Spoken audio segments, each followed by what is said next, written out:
In 1974, Richard Nixon and Saudi King Faisal made a deal that would shape global finance for the next 50 years.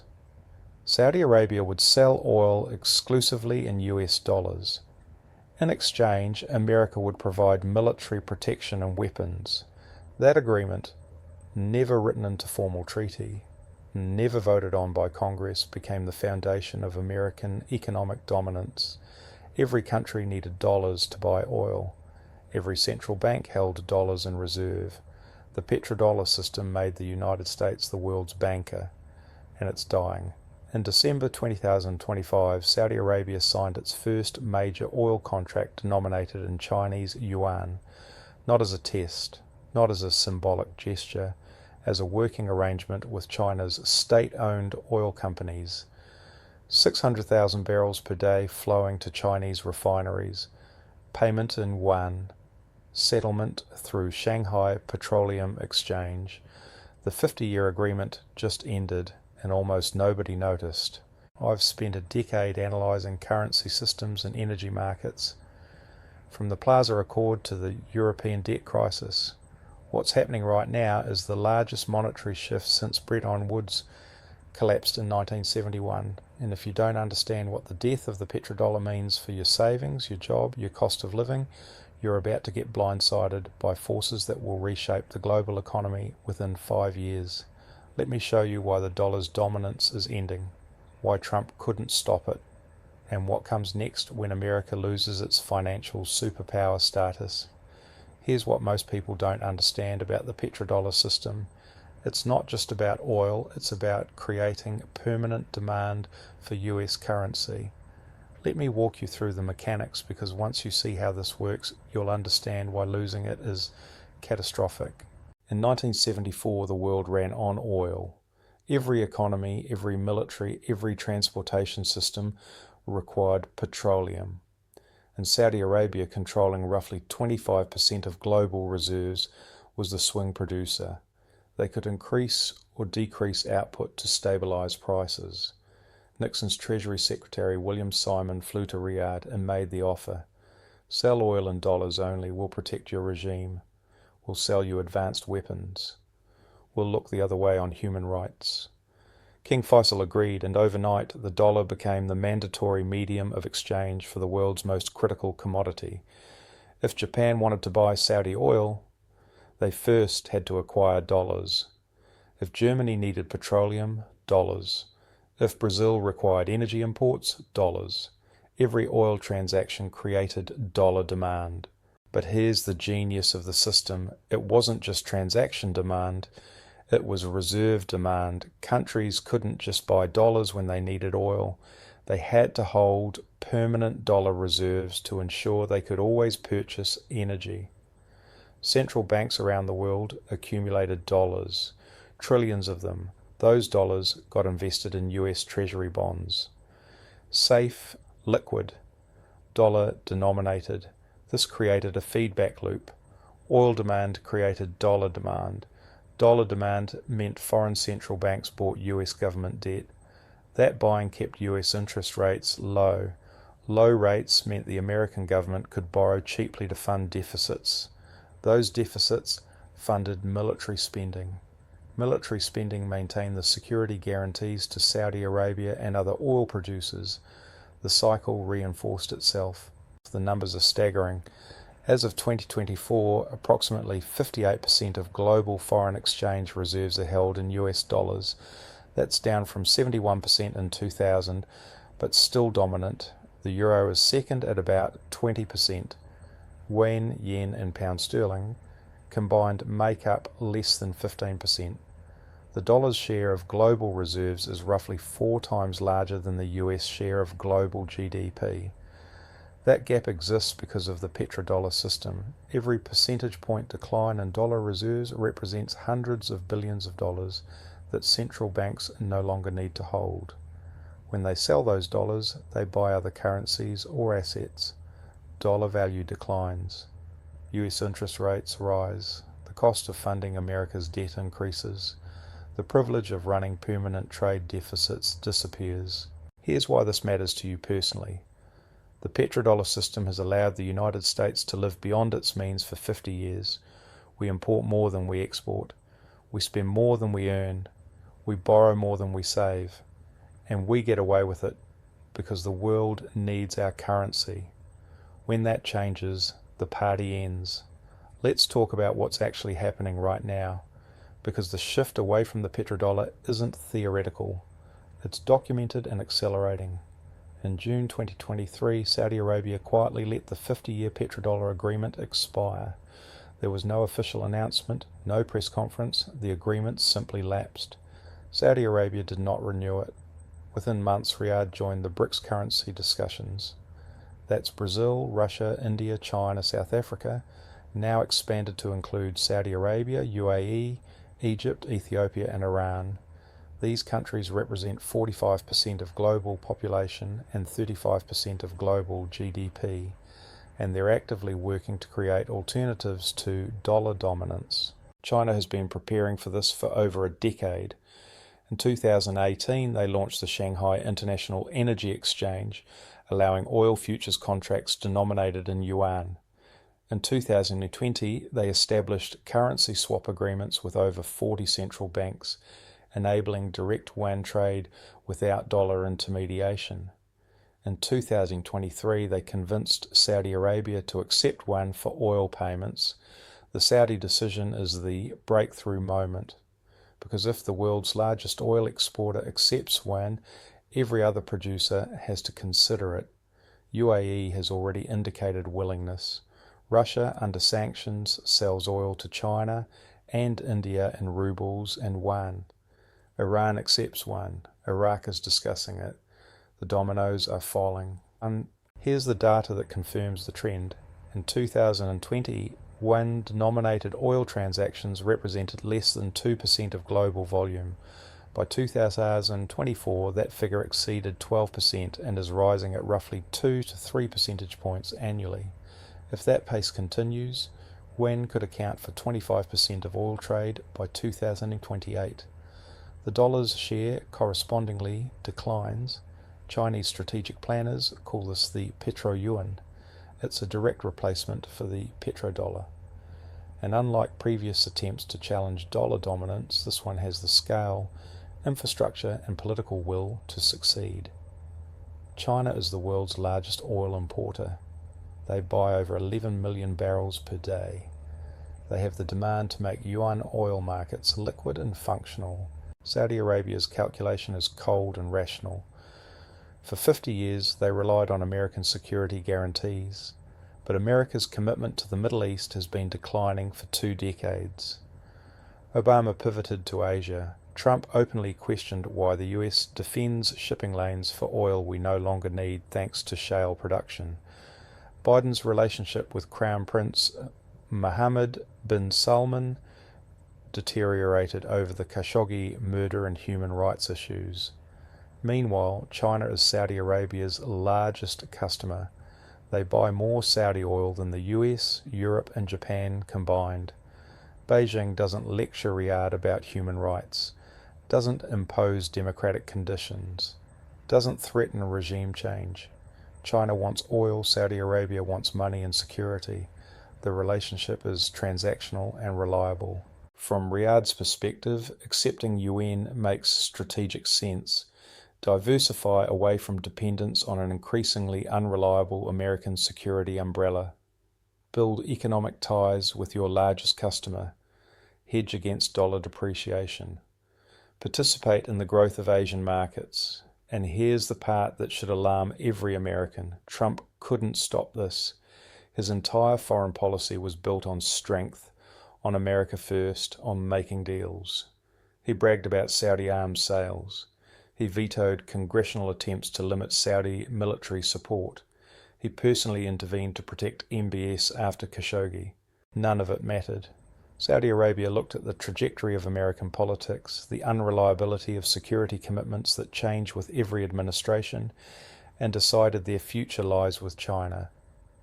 Trump's transactional approach to alliances, his willingness to abandon partners, his open questioning of mutual defense commitments, All of it convinced traditional US allies that American promises are no longer bankable. The Saudis watched Trump abandon the Kurds in Syria. They watched the chaotic withdrawal from Afghanistan. They watched him threaten to leave NATO.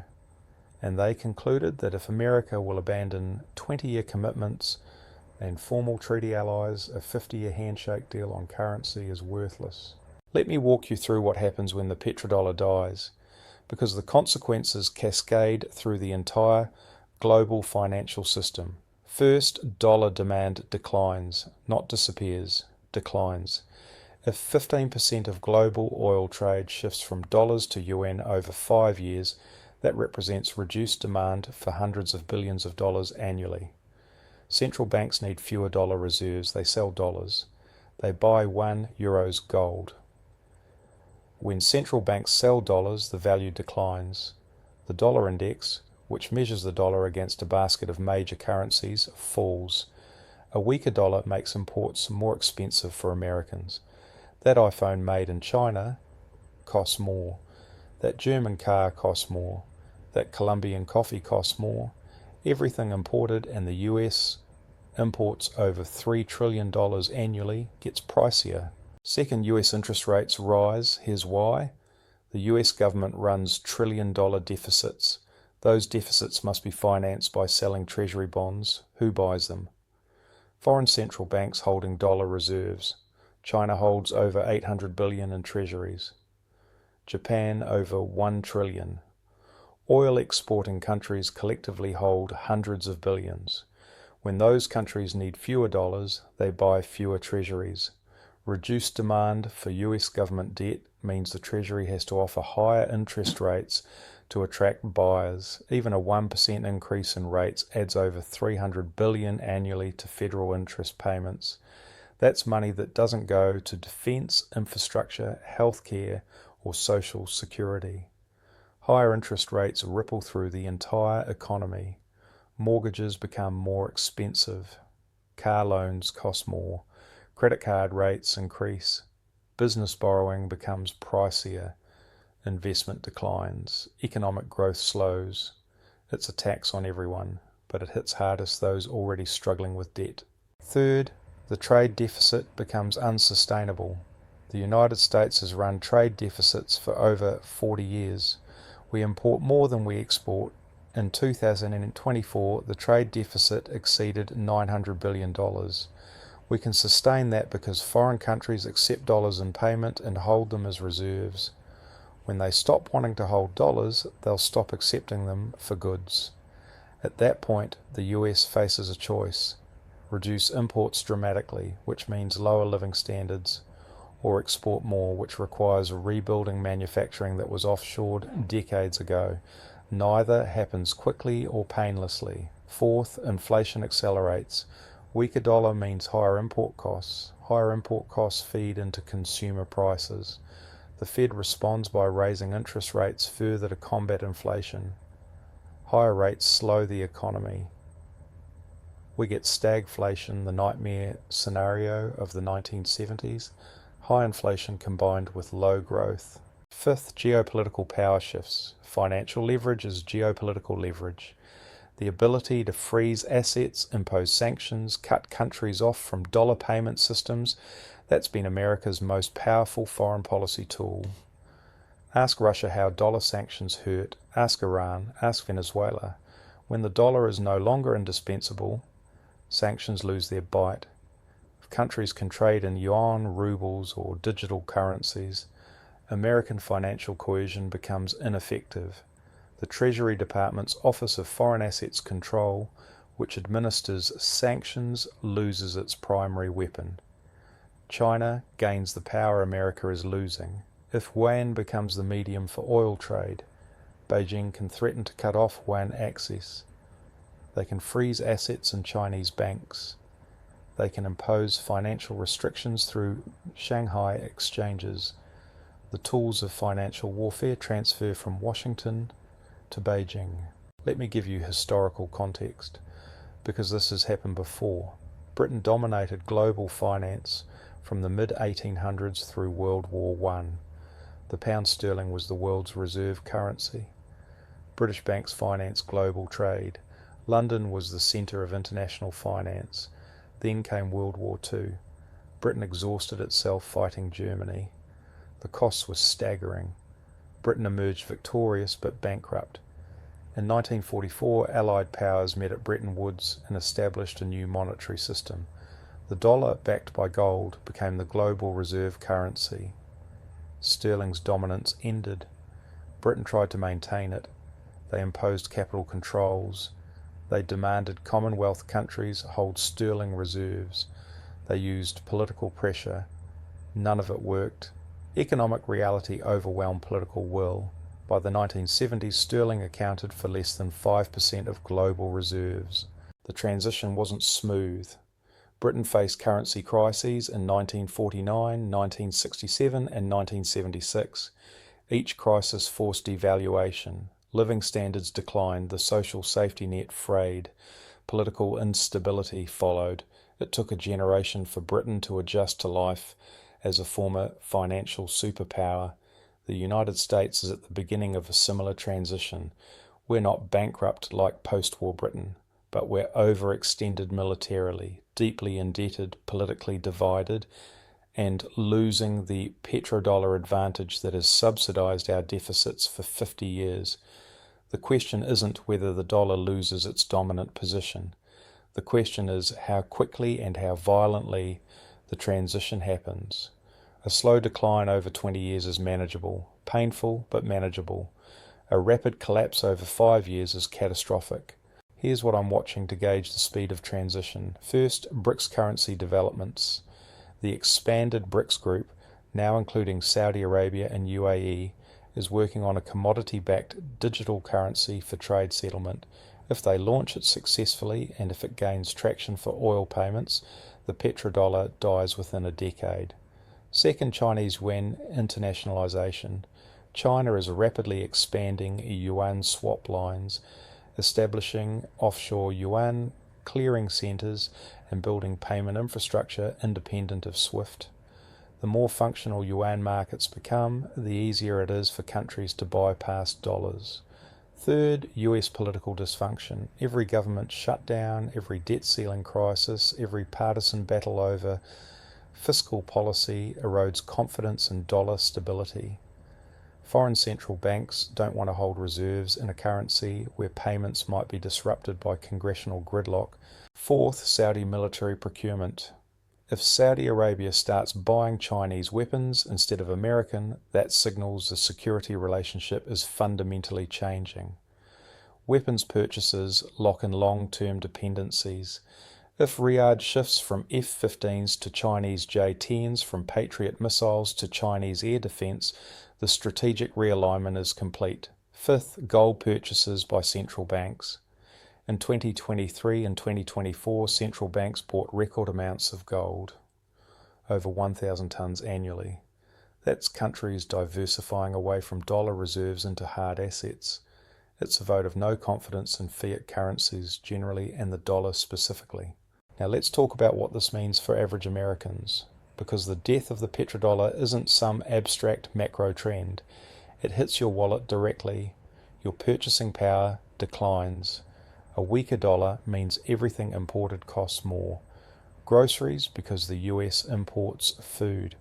Electronics because they are manufactured overseas. Clothing, gasoline, medications, everything. Your debt burden increases. If you have a variable rate mortgage or adjustable credit card rates, higher interest rates mean higher monthly payments. Even fixed rate debt becomes harder to service if inflation outpaces wage growth. Your job security weakens. As the US economy adjusts to life without petrodollar privileges, growth slows. Companies cut costs, unemployment rises, competition for jobs intensifies. Your retirement accounts suffer. Stock portfolios get hit by slower growth and higher rates. Bond holdings lose value as rates rise and prices fall. Real estate, often seen as an inflation hedge, struggles if mortgage rates exceed 8 or 9%. Your government services decline. As debt servicing costs consume a larger share of the federal budget, less money remains for everything else. Infrastructure spending falls. Social Security and Medicare face cuts. Defence budgets get squeezed. This isn't doom-mongering, this is arithmetic. The petrodollar system allowed America to run deficits without consequences because the world subsidized us by holding dollars. When that subsidy disappears, we face the bills we've been deferring for decades. Here's the scenario I think is most likely. Not the worst case, not the best case, the most probable outcome. Over the next 10 years, the dollar's share of global reserves declines from 58% to around 40%. That's still the largest single currency, but no longer dominant. Yuan rises to about 20%. Euro stays around 20%. The rest is distributed among yen, pound, gold, and potentially digital currencies. Oil trade shifts substantially. By 2035, maybe 35% of global oil transactions happen in yuan, 40% still in dollars, the remainder in euros, rupees, and other currencies. The petrodollar is dead, but the dollar remains important. US interest rates settle into a new normal. Instead of the artificially low rates of the 2010s, we see 10-year treasuries consistently above 5%, mortgages above 7%, corporate borrowing costs significantly higher. This slows growth but doesn't crash the economy. Inflation averages 4 to 5% annually instead of the 2% Fed target. That's high enough to erode purchasing power noticeably, but not hyperinflation. Real wages stagnate as nominal wage growth can't keep pace. Living standards decline gradually, not catastrophically. You don't wake up one day unable to afford food, but over a decade you realize your paycheck doesn't go as far. Vacations become less frequent, retirement gets pushed back, the middle class slowly hollows out. Political consequences are severe. Economic anxiety fuels populism. Trust in institutions collapses further. Social tensions increase. The consensus around free trade and globalization that defined 1990s and 2000s is dead. We get protectionism, nationalism, and economic conflict. That's the base case. Now let me give you the two tails, the better and worse scenarios. Better case, the US adjusts proactively. Congress actually addresses deficits through some combination of tax increases and spending cuts. The Fed maintains credibility through disciplined monetary policy. Productivity growth accelerates through technology adoption. Manufacturing returns as automation makes US production competitive. In this scenario, the dollar declines gracefully. We maintain reserve currency status at a lower percentage. Growth continues, albeit slower. Living standards plateau rather than decline. The transition is managed rather than chaotic. I assign this maybe 20% probability. It requires political will and economic discipline that has been absent for decades, possible but unlikely. Worst case, the transition accelerates. A debt crisis or major economic shock triggers rapid dollar selling. Foreign central banks dump treasuries. Interest rates spike. The US faces a sovereign debt crisis similar to what Greece experienced in 2010. The government is forced to choose between defaulting on debt, inflating it away, or imposing austerity. In this scenario, living standards collapse. Double-digit unemployment, severe cuts to government programs, social unrest, potential currency controls or capital restrictions. The dollar loses reserve status almost entirely within 5 years. I assign this around 15% probability. It requires multiple failures, a perfect storm of economic and political dysfunction, less likely than the base case, but not impossible. So what do you do with this information? How do you protect yourself from a declining dollar and the death of the petrodollar? First, reduce dollar-denominated debt. If you're carrying credit card balances, car loans, or variable mortgages, pay them down. In an environment of rising rates and declining currency value, debt becomes increasingly expensive. Second, diversify assets internationally. Don't put all your wealth in dollar-denominated accounts. Consider foreign stocks, international real estate, or currency-diversified funds. Not speculation, strategic hedging. Third, hold hard assets. Real estate, even with higher mortgage rates, holds value better than cash during currency depreciation. Commodities, precious metals, inflation-protected securities, these maintain purchasing power when fiat currency weakens. Fourth, invest in skills and education. The best protection against economic uncertainty is human capital. Skills that are valuable regardless of currency fluctuations. Expertise that travels across borders. Fifth, stay informed. Don't rely on mainstream financial media that downplays these trends. Follow central bank reserve composition data. Track oil contract denominations. Monitor BRICS currency developments. The transition is happening in slow motion, but it's happening. The petrodollar is dying. Not because of some conspiracy, not because of a single decision, because the underlying conditions that made it possible in 1974 no longer exist. America is no longer the indispensable security guarantor. Oil producers have alternative customers. China offers a viable alternative currency with the scale to replace dollars. Trump couldn't stop it. His maximum pressure campaigns, his transactional diplomacy, his willingness to abandon allies, all of it accelerated the shift rather than preventing it. Saudi Arabia looked at 4 years of erratic American foreign policy and decided betting their future on Washington was too risky. The death of the petrodollar means the death of American economic exceptionalism, the ability to run deficits without consequences, the privilege of borrowing in your own currency at artificially low rates, the power to impose financial sanctions that cripple adversaries. All of it fades as the dollar loses its unique status. This is the most important economic story of our time. Larger than inflation, larger than recession, larger than any single policy debate, because it represents a fundamental power shift in the global system, and most Americans have no idea it's happening. I'll be tracking every development. When BRICS announces currency plans, when more oil contracts shift to yuan, when central bank reserve data updates, when US interest rates respond to declining foreign demand for treasuries. If you want analysis that connects these dots before mainstream media catches up, subscribe. Drop a comment. Do you think the dollar survives as the dominant reserve currency, or are we watching the end of American financial hegemony in real time? The petrodollar era is over. The question is, what comes next?